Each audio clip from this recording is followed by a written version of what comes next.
Chadli avait une première dame, c'était pas quelque chose de secret. Bouteflika a gardé le secret. Et d'ailleurs, un jour... Le Book Club avec Philippe Robichon sur Beurre FM. Bouteflika et les femmes. Alors, vous parlez d'une femme, Malika Ladjali, avec qui il a eu une longue liaison. Pendant longtemps, sa mère a refusé, d'une certaine façon, de le marier. Et puis, à un moment donné, elle a dit, bon, c'est fini la récréation, on va te marier.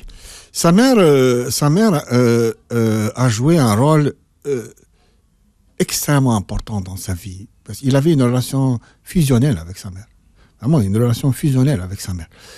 Et c'est une femme qui a élevé presque toute seule ses enfants. Et donc, c'était son aîné. Et donc, elle avait une relation très, je dirais pas incestuelle, non, pas du tout, mais vraiment fusionnelle. Il l'a consulté sur tout. Et en tant que ministre des Affaires étrangères, ou en tant que président, quand il était à Alger, presque qu'il n'entamait jamais une journée de travail sans aller rendre visite à sa maman. Alors Malika Ladjali, par exemple, sa mère n'a pas voulu qu'il se marie avec elle. Bon, alors, on le dit homme à femme. Séducteur.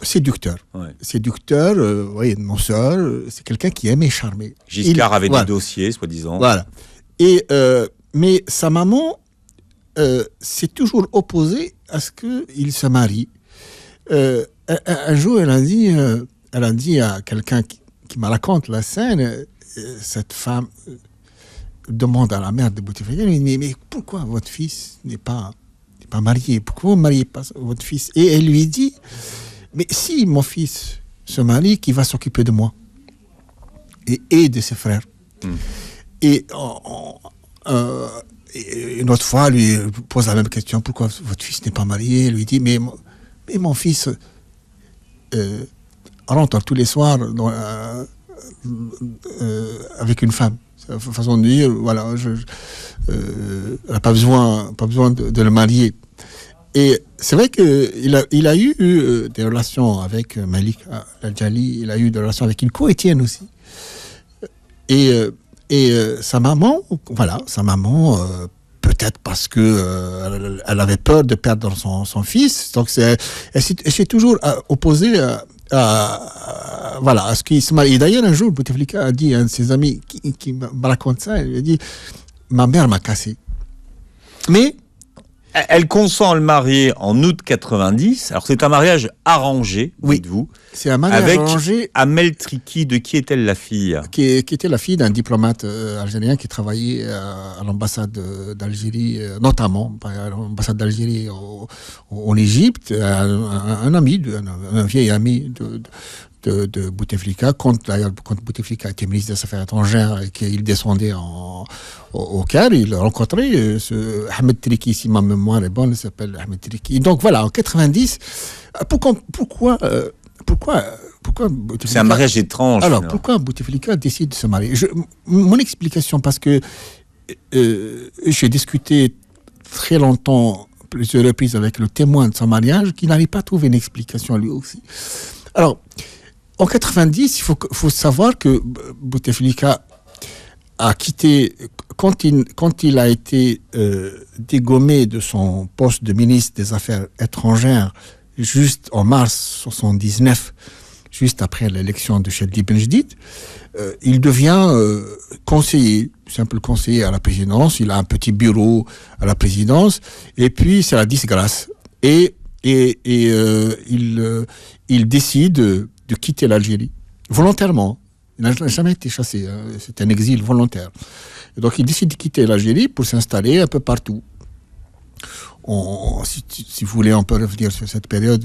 Donc il décide de s'installer en Algérie, plutôt de quitter l'Algérie, de s'installer entre Paris, Genève, les Émirats, Damas, et ce qu'il appelle sa traversée du désert. Et donc, il revient en Algérie. Il faut expliquer que, mais moi, c'était pas le sujet, mais parce qu'il est compliqué, mais il y a quand même une histoire d'argent, de détournement d'argent qui l'empêche de revenir. Donc, non, je vais revenir à cette histoire de mariage après. Donc, en Ensuite, il revient en Algérie, donc c'est la fin de l'exil volontaire et de la traversée du désert. Il réintègre le FLN, dont il a été exclu, donc il revient au pays, voilà. Et donc il est réintégré au niveau du FLN. Il ambitionne, bien sûr, toujours de jouer un rôle dans les arcanes du pouvoir, et ça faisait mauvais genre de rester vieux garçon. Alors que tous les apparatchiks, tous les responsables sont mariés, certains sont même de grands-parents. Et lui, il était toujours célibataire. Et donc, ça faisait mauvais genre, et donc sa mère a arrangé ce mariage avec cette femme. Qui est très jeune, elle était très étudiante. Jeune, oui, très jeune, très belle femme. Qui n'a pas assisté à son mariage. Le mariage s'est déroulé en mois d'août 90 en petit comité. C'est ce qu'on appelle la Fatiha, c'est un mariage religieux. Et à ma connaissance, j'ai interrogé le témoin des mariages et d'autres personnes. Il n'a jamais vécu avec elle. Et alors, ce qui est paradoxal, c'est que quelques mois après, il va marier son frère en grande pompe. Oui. Il marie son frère en grande pompe. Avec tout le monde, hein, là pour le coup, grande fête, le banc et l'arrière-banc, tous les notables, tous les membres du FLN.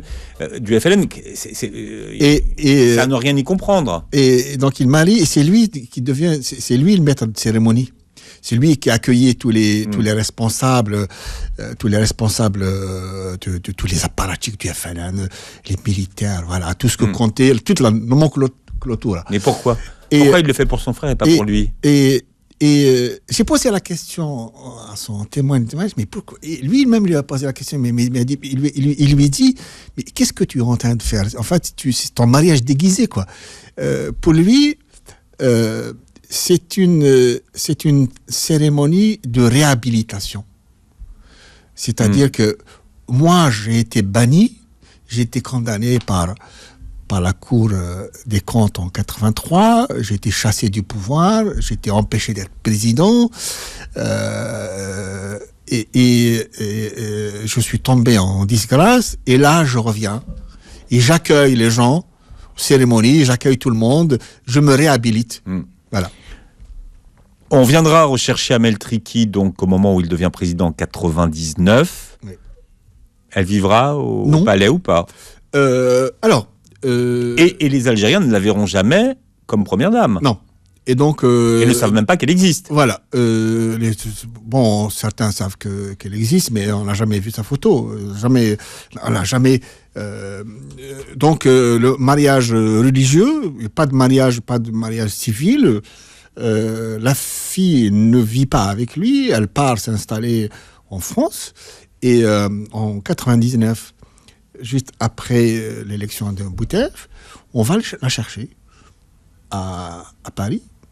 Elle vient s'installer chez la mère de Boutef. Et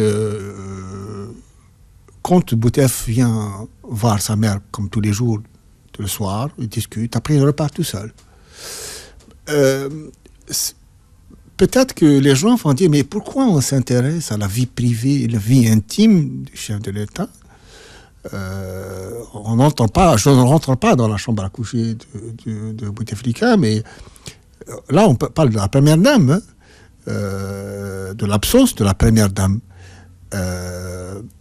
Boumediene avait une femme, première dame, qui était avec lui qui partait avec lui pendant les voyages, qui assistait aux cérémonies, qui avait de l'activité. Qui avait aussi un peu d'influence.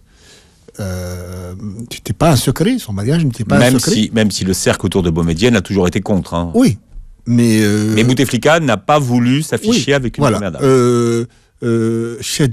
Chedli avait une première dame qui assistait aux cérémonies, au dîner, au déjeuner, qui l'accompagnait dans les visites officielles. C'était pas quelque chose de secret. Bouteflika a gardé le secret et d'ailleurs, un jour, il y a une fille qui lui a posé la question, je crois, dans une interview à une chaîne libanaise en 99, elle lui a dit est-ce que vous êtes marié? Il a dit non, je n'ai jamais été marié. Donc il a caché son mariage. Après, la fille s'est remariée. Elle a travaillé à l'ambassade de France, l'ambassade d'Algérie en France. Voilà.